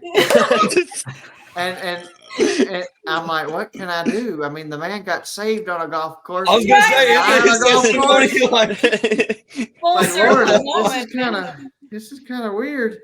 Anyway, finally he laid down there like a lizard, and he said, "Take my picture." So I was dying laughing, and I was like, "Oh, I'm getting this. You don't have to worry about that." So I took that picture, and I said, "I have to share this with the world. This is the funniest thing that's happened today." comedy is so perfect because he plays this so like very serious, well put together person, and he cracks a joke like that, and everyone dies. Oh gosh! I- Oh my gosh! Yeah, it's like every night on stage, he could say the same joke for a year, Mhm. but it's so funny And every everyone time he says it. You know, it's kind of like George Ants. If you ever saw him in the cathedrals, you know, I guess he got that gift because honestly, it's amazing. His his comedic talent he has, but we have It's a so many talent. funny stories. Not everyone's funny. Mhm. No, you either got it or you don't, you know. And Mark's got a very dry sense of humor, but you know, he loves everybody and loves to crack a good joke and have a good time. And gosh, there's been so many things. Next time you see Mark, just go up to him and say, I heard on the Southern Gospel Forward that you have these sudden heart attacks, and when you do, they're most of the time on the golf course near the drop Mhm. area. So we're just next time you go golfing, we're going to be aware of what could potentially happen. I before we do one more round of questions for you, Trevor, I went back and watched your episode because I was going to make sure we didn't overlap too much. So if you had some questions, maybe we didn't hit them. It's probably because they were in his original interview. So go back and watch our episode 1. We were definitely a little more stiff and awkward, but And then you gained me. and then Evan was not there, but Trevor was Probably there. finally got a pair of dentures. So Yeah. Went to the funeral home. No kidding. No. But I thought that Scott had always queued it up for our interviewee or our interviewers. Our interviewees. Gee, my brain is tired. To ask us questions. But when I went back and watched your episode, you were actually the one that said, "I've got a question for you guys." So you started that trend for us. That gives me anxiety every episode because I'm like, I don't know what Yes. to hit me with. But so why don't you go ahead and turn the tables and ask us another question since you were the one that started it? And thank you for starting that tradition. I'm telling you, I have an effect on people like none other. Let's see. What is a great question? What could we do? You know, people like to ask those questions. What's your favorite episode, or who is your favorite or least favorite person to talk to, or blah blah blah. You know, we can't say those questions. You know, but you know, I guess we could ask the question like, you know, have you learned something about gospel music ministry through seeing different perspectives that has encouraged you to stay the course, or has encouraged you to grow closer in your walk with the Lord? And you know, realizing what we all do, we have our purpose. Everybody's got their own place. You have a role, and you know, I always heard from my great aunt, if you're going to be a broom sweeper, you might as well be the best broom sweeper you can be. Yep. So you know, I guess that's my question to you guys. You know, what's something that you've learned through this form of outreach and talking to God's people, and it was encouraged you, you know, and helped you along the way? I will jump it and say Maria, when she was on here, her and Ben. Don't steal mine. I'm taking it from you because I knew you were going to get it. You're gonna steal it. Great. We live in such a world of social media. We know what everything is going on every second of the day, and at times it can be really overwhelming. And so she said, you know, we were not made to intake all that information all the time, knowing what everything is happening at the exact second it's happening. She was like, if God wanted us to be like that, he would have made us that smart to have known what was going on. That's not our job. That's his job. And I was like, so on days when I'm feeling overwhelmed from my social media, I click it off and I think of what Maria told us that night of, we're not made to do that. We're made to read his word and follow him because he's the one who knows it all and he's the creator. And so that really helped me along, especially with I'm just so busy all the time and I get caught in these rat races of step back, let him be in control. And so that was super encouraging. Awesome. Sorry. Now I'm gonna have to think. Y'all go around the rotation because you done stole my answer. Y'all go ahead because I gotta think now. I'm still thinking myself, so this is All right. I'm usually the one that's loose with the lips, so I'll go ahead and go. Speaking, that is, loose with the lips. But anyway, so for years I have been blessed to know several folks in Southern Gospel, but over the last 5 to 10 more so, that even diving into this vein, I mean, when I thought about doing this, I just really didn't know. I mean, I'm one of the worst people when God seems to have a plan in place and be given that spirit nudging to say, well, but really, is this really the direction to go? I don't know why, because I should learn by now at my age, but very hesitant and just didn't know how it would be received. I didn't know how the Southern gospel industry would receive it, the young fans. And so here we went. And when Avery and Evan and Riley jumped on, and I'm just so proud of them. Watching a while ago from behind the scenes, my heart swells, and I hope they know how proud I am of them. And these are solid young folks that love the Lord and love His people and love the Southern gospel and want to see it promoted. And I haven't picked up at anything of, sometimes you start something like this, and when people start recognizing you at concerts or out someplace, the lack of humility can start kind of sneaking in, and I haven't seen that in my young partners here. They're just humble young folks. They understand, we're a team, we're a unit. It's all for God's glory, and the whole purpose is to grow the community of young fans and young artists. But as far as industry that encouraged me is just the sincerity of our young people in Southern gospel music. You expect, or you would hope to expect, a old person like me that had been years as a Christian and maturing as a Christian, and then as an artist maturing on the road. You would expect to have the depth and the character and the integrity in place. And I've just been blown away. I mean, this is our 17th episode. We've had 16 guests, all young folks under the age of 35. We've had a 14-year-old all the way. Boy, howdy, the 14-year-old preached to us and gave us a witness. I mean, it blew me away. Young Jelly My first episode, too. Amazing young lady. And just the spiritual depth that is in our young artists and musicians and singers in Southern gospel music blessed my old papa heart, and it just encourages me more to work to try to grow this community, to encourage you young people. And y'all don't need my encouragement. It means nothing, I guess, at the end of the day, but I want to encourage and try to grow the community for you guys and just keep cheering you on. And it just encouraged me because I didn't know how, tonight I was sitting there in full retrospect because my original plan was to do an episode or two to totally get off camera and just let my young folks have it. And that might be the way, I don't know, that it goes one day. But, and I was encouraged by a few artists to stay because I give the old guy perspective and all that kind of good stuff. But I'm just thankful that this has lasted and this has been so well received. And I'm just thankful for the way that the Southern Gospel family has welcomed Southern Gospel forward into the family.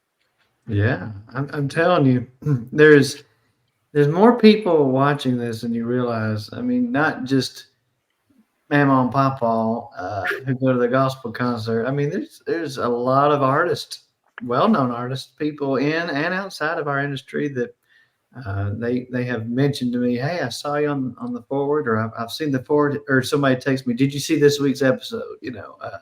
So, it's one of those things where it's become something that people are almost anticipating every week, and they enjoy it and look forward to it. And I think it's just a great form of outreach and ministry that people get a visual. You get the visual in concert and you take the CD home and you hear them on the car, but get to knowing them heart to heart and, knowing the person that you see on the stage, that it just creates even more of a common bond between us all, God's children.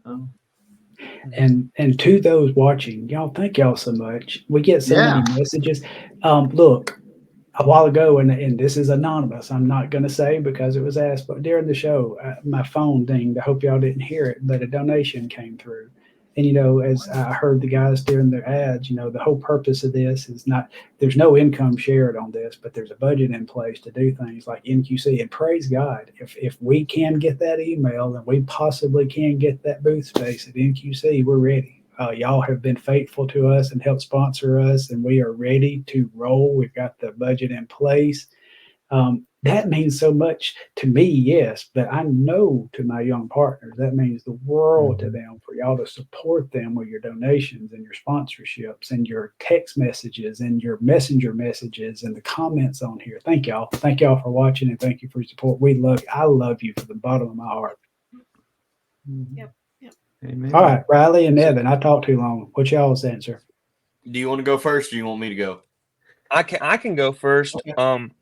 Kind of as I gotten closer, to people in the industry and kind of heard things, I'd heard and seen stuff online. I'd seen more of a negative side, I guess, before we started this. And I've just been encouraged by all the encouragement that, from everybody and all the positive things I've heard from the artist and being able to promote that positive perspective on everything.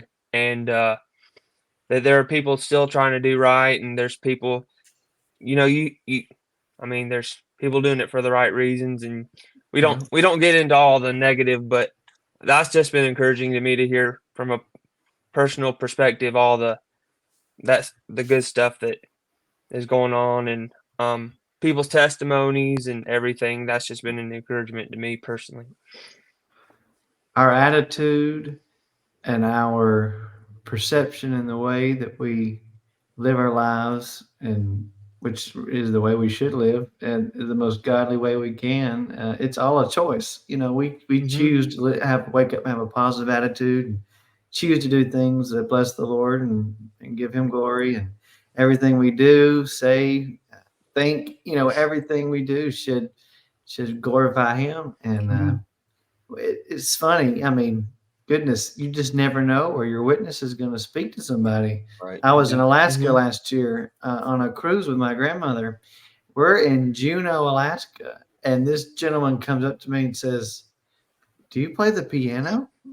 And I was like, "Should I say yes?" Inside. But I said, "Yes, sir, I do." He said, "Are you with Mark Trammell?" I said, "Yes, sir." And he said, "Oh, we just love you guys." And That is actually, come to find out, it was Grant Gibson's father-in-law was Carrie Beck in New River. Wow. So talk about a small world there, and we've become great friends, him and his wife.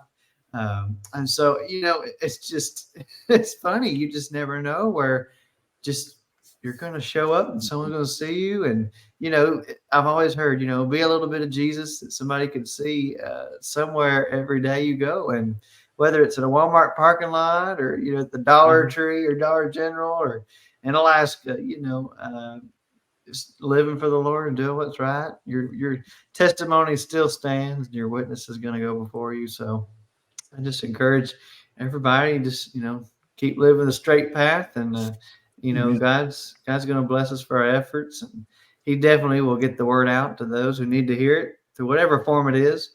But of course, we just got to keep doing these and sharing it, and Southern Gospel Forward hopefully be here for many, many more years. I pray it. Yes, sir. All right. Now that I've had a good little bit to think about this one, no, I would love, and I looked at the comments as we were all talking, and the amount of people, this is going to come by like a curveball to a lot of people, and Avery can attest to this. I get so nervous at a Southern Gospel concert to talk to people. I have to literally force him. I'm a very talkative person. I'm seen like I'm a huge extrovert, but something like this is easier for me. And you've watched me grow up. So someone like you is different for me to walk up and talk to. But even guys like Mark, who I've been in concert with 20, 30 times, I just get nervous to talk to because it's like, here you are on my record shelf like a billion times, and I just get nervous to talk. But that's even to other fans who usually would be like, oh, hey man, I've seen you sing before, or so and so like this, and I'm like, thank you, and I'm kind of shy. I'm like, but this community, I mean, I'm texting people who watch our episodes now. I mean, like people who are like, hey, I got this record, and because they know I enjoy vinyl and such, and I thought you would enjoy seeing what I got today. And I've gained so many friends off of this that I probably would have just sat on the bench, said hello to the artist, and walked out the building. And I've gained so many friends off of this. And artists that I would have never talked to, Aaron Swain, I would have probably never talked to. Just because I get nervous to talk to people that I've not known for a significant amount of time. Because I'm afraid I'm going to mess my words up and say something dumb, because as y'all see, I don't have a filter, and it just, when it comes out, it's out there, and looks. But Elvis, everybody, the Elvis comes out. Right. That's what I love about Ford, is the fact that it's a place for me to get more comfortable and to create more so family than other people that enjoy, fellow genre enjoyers, if that even makes sense, Yes. You'll make friends that you never would have come in contact with, it's just amazing. It's a little community that God's built, and there's just no telling. There may be somebody who isn't watching right now, but 2 or 3 years from now may watch this video, and they may have never heard of gospel music, Southern gospel, and they're like, oh, Evan and Avery and Riley, Trevor, Scott, I want to meet those people, and we could introduce them to their first gospel song or their group, so you just never know just what being faithful will do in changing the course of somebody's life. Yeah. I know back when I first started, well, I have been going to concerts my whole life, but as a teenager, I really started heavily going to concerts and singing. And like you and me were like the only two people in our teenager years at these concerts. Like, I mean, there was nobody else our age. And so it's been really, really encouraging to see the influx of people and getting to know people outside of our region that I don't normally go to these places, but meeting these people and like knowing at Quartet convention and that kind of thing, to get to meet them. It's just awesome. I love the community that has been created. So you don't feel so isolated, like just the weird young kid that likes Southern gospel, Yep.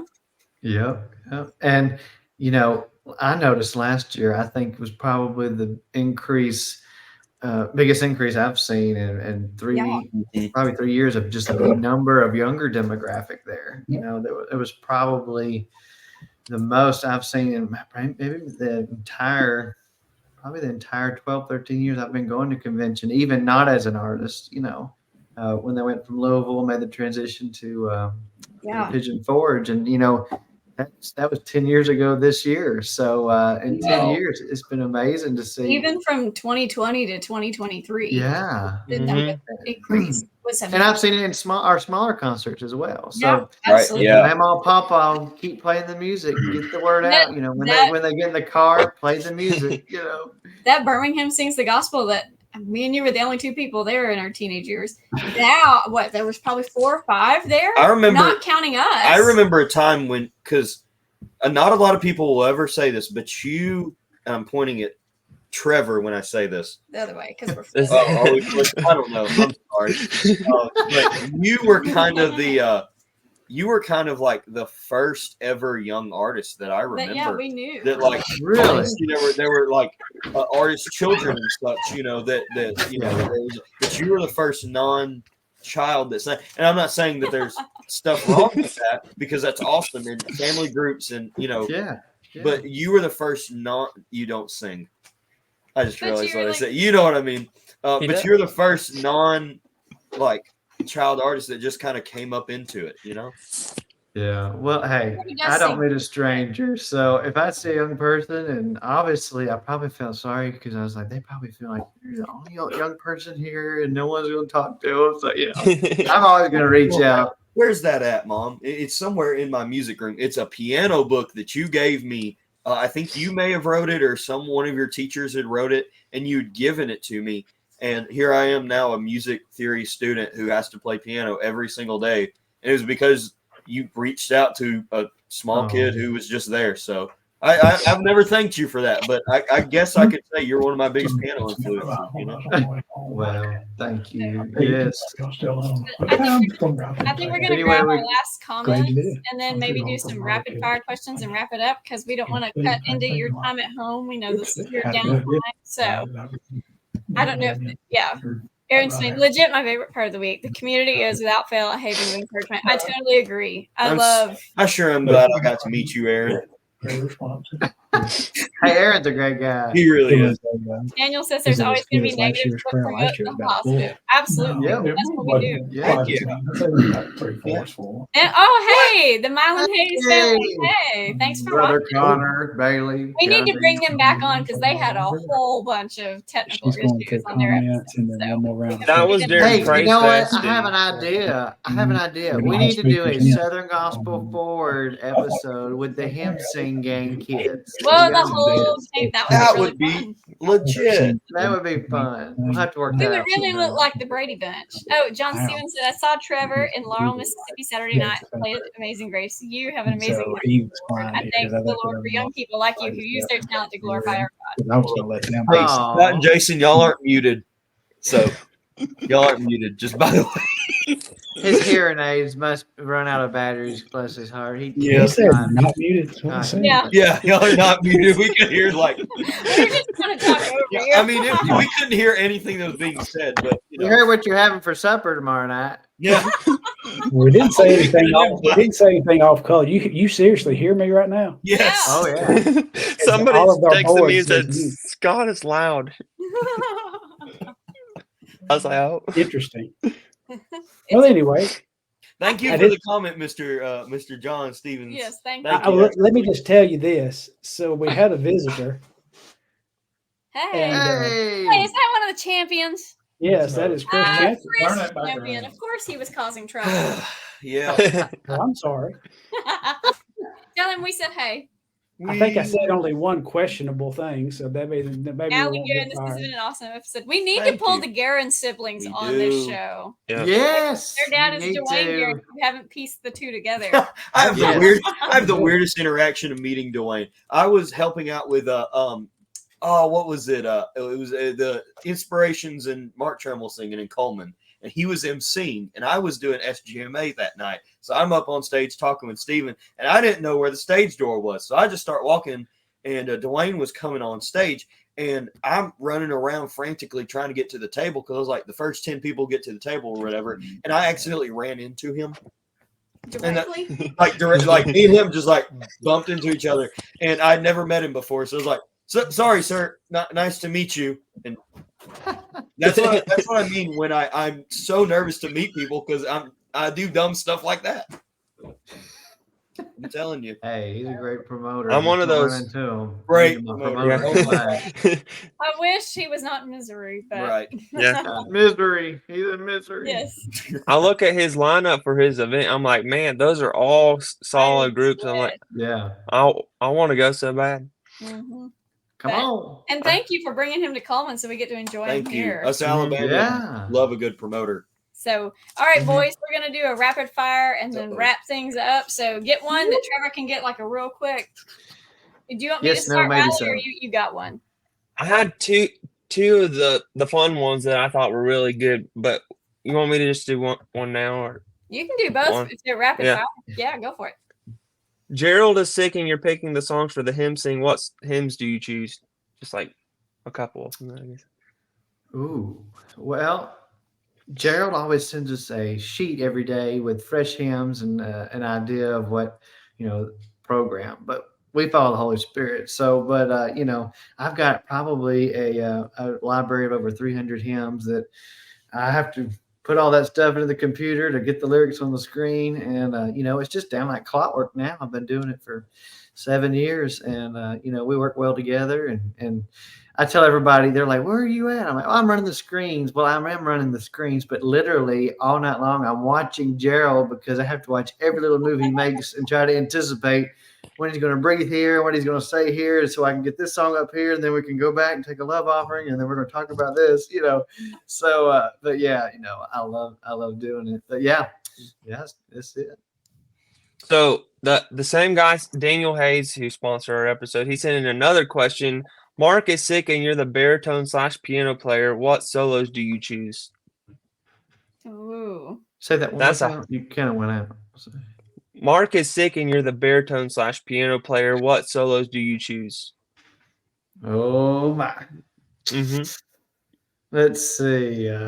Well, in our current programming, we could probably do wedding music live with piano and bass, and maybe Master Builder. Oh, let's see. I like when Jessica sings Master Builder. She did it one year. Yeah. Oh my word, she killed it. Yeah, that was a great one. And then I'm trying to think, what's the other song? Mark actually wrote 2 songs, and we did a medley of it from the last CD of "He's My Lord" and "What Will You Do for Jesus." I love that. That would definitely be definitely a song to sing. All right, Evan, what's your other? You've been singing for years upon years at these big events. Not singing. You don't sing. No, listen. Let me tell you something. Let me put this. Just go ahead and just say this here. People come up and say that all the time, and I'm like, "You are right. I do sing. You do. I sing with my fingers. You do. I sing from the heart. I sing from the heart. You know what I mean? It's just habit. Hashtag let Trevor sing a song. Right. That's that. Let's get it started. Yeah. But anyhow, I've only recorded 1 song and ever really sang in concert maybe 3 or 4 times, and that's rare because if you heard me sing, you would probably leave. So I just want to leave a good impression on you. He says that, and he's probably like he's amazing. Pretty good, yeah. So you have used your talents in many ways in different venues across the United States. What are your top 3 venues you've ever performed at? Oh goodness, venues. Well, let's see. Does that include churches, or is it just? You can do churches, yes. Oh, okay. Yeah. Well, I thought it was an honor to be at First Baptist Dallas. That is a huge church, and we actually are going back this July to do their old-time revival that they do every year, and that'll be our 2nd time to return. So I'm looking forward to that. I'm a big fan of Robert Jeffers and the music program that Tyler Brinson's doing there. Great church. I would go there if I was lived near there and ever home to go to church. Let's see. And then I loved First Baptist Atlanta because I got to meet Charles Stanley when he was still living there a couple years ago. And we're dear friends with Dr. Anthony George, their new pastor, great people. And Matthew Slepp, their music director, is a great friend. They're just, we're blessed to meet so many people. People are not people to me. They're ending up to be friends and relationships that just stick around. We're all in this together. Another venue that would be kind of cool to see. We did. What was it called? I don't remember. What's the name of it? It was actually for people that may kind of keep up with gospel music history. It used to be the Brumley Sing. So the Brumley Sing, I got to play there like 2 or 3 years, and then the Brumleys moved it to a huge, I guess it was like a huge convention center. I can't remember. Anyway, maybe it wasn't that. I had to remember what it is. Anyway, it was out in Oklahoma, and it seated probably 10,000 in there, but they had kind of cut the room in half. So that was a cool deal, being on the Albert E. Brumley Sing. I mean, the guy who wrote "I'll Fly Away." That was kind of cool. Right. And actually, that night I was with the Hoppers, and also on that same night, we were with the Mark Trammell Quartet. Wow. And looking back, like I know we interacted a little bit, maybe not much, but I remember being on the same stage, with them, and my Aunt Hayes family was there. I think maybe Greater Vision or Dixie Echoes were there. I can't remember, but I mean, this was a couple of years ago, but it was really cool to be there. It was a great crowd. We've done, gosh, we've been blessed to be so many places. I will say this: the very first thing that I ever did was I went on a 2-week tour on a Western Canadian trip. That was how I started. I mean, literally. With the Hoppers. So first trip out was let's go to Canada. So Awesome. that was so cool. I'm telling you, Western Canada. If you ever get to go up to Saskatoon, Saskatchewan, go to Vancouver, go over to Winnipeg, Calgary, all the way over to Vancouver. It's just beautiful, especially if you love God's nature and love seeing scenery. Get you a rental and I just encourage you to just drive through it. It's beautiful. Wow. So yeah, we've been blessed to be Canada, Mexico, all over the U.S. and Australia now. That I would have to say that's in my top 5 now. That was very very cool. We had a great trip, and people were blessed in our efforts there, and hopefully it'll open more doors for us to go to other countries. So, we can't limit what our outreach is in Little Arab where I'm from. It starts here and it goes worldwide. And, we just say, Lord, use us in whatever way you want. And I know that's just what we got to do. Be faithful. And I'm just kind of excited. I mean, this year I'm celebrating 10 years in gospel music. Wow. That's awesome. And I'm only 26 years old, so I'm very excited to see what the future has to hold, and I'm just honored to be along for the ride, and that I got to meet great people like y'all and make great friends. So it's just been great so far, and I can't wait to see what the future has to hold.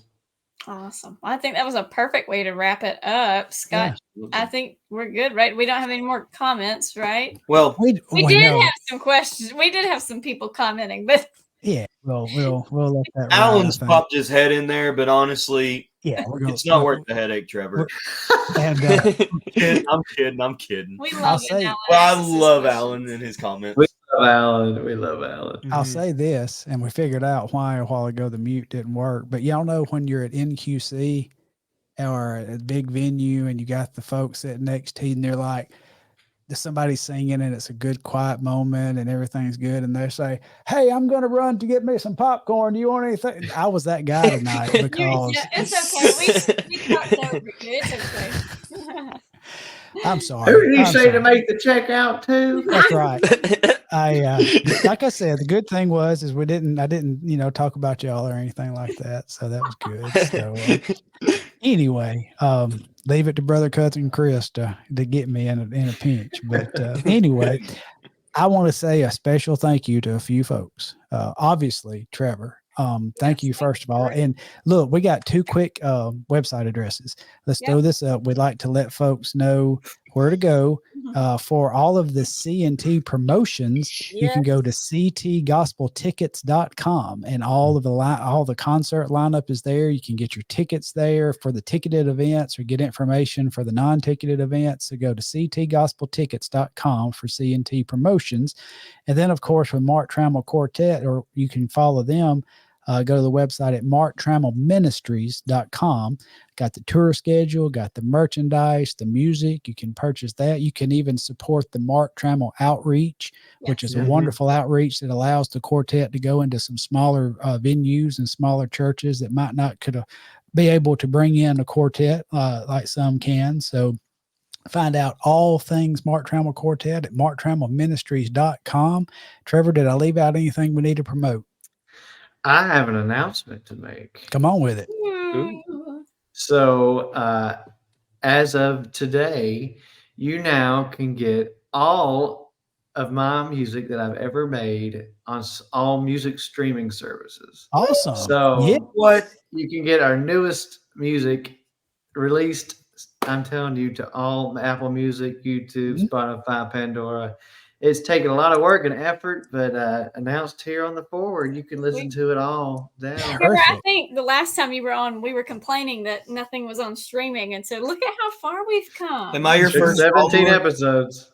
What? That's great. Am I your first follower? I just followed your Spotify. Hey, there we go. Yeah. Number one. But yeah, And that includes everything new now. So Hymns from the Heart, produced by Gerald Wolfe. It's all there. Perfect. So y'all check. Listen to it. Listen to the Mark Trammell Quartet. Our newest album's on there as well. A lot of great older ones as well. And hey, we've got a lot of special things coming up this year because it's Mark's 50th anniversary celebration. We're doing the showcase at convention. Yeah, on Friday, National Quartet Convention at I think 1 o'clock. Yep. So a lot of big things happening this year with our ministry, and we're just thankful to the Lord for just allowing us to keep going out every weekend. Yep. And we're thankful for you to taking an off night and sharing it with our crew. And I want to thank Riley and Evan and Avery for doing an awesome job getting this thing. And we had some really nerve-wracking glitches behind the scenes. Thank Jason for busting the speed limit and getting here to get things going. Thank you so much, all y'all, for making this happen. It's a blessing.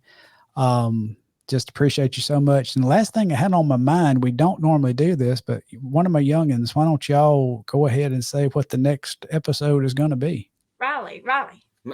Well, next week on April the 29th at 8/7 Central, we're going to be having the Morrison Sisters.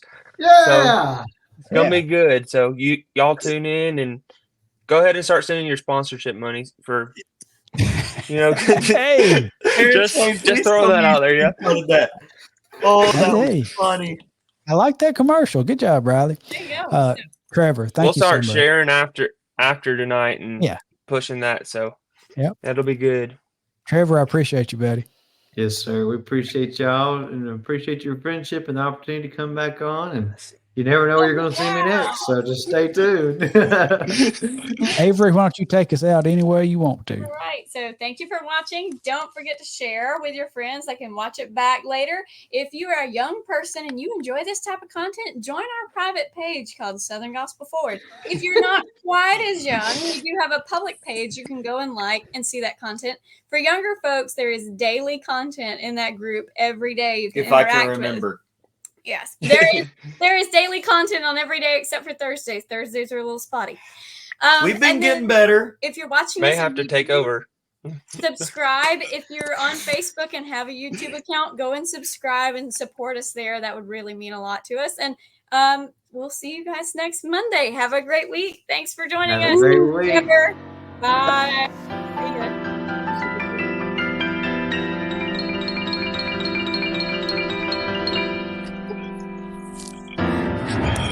See you.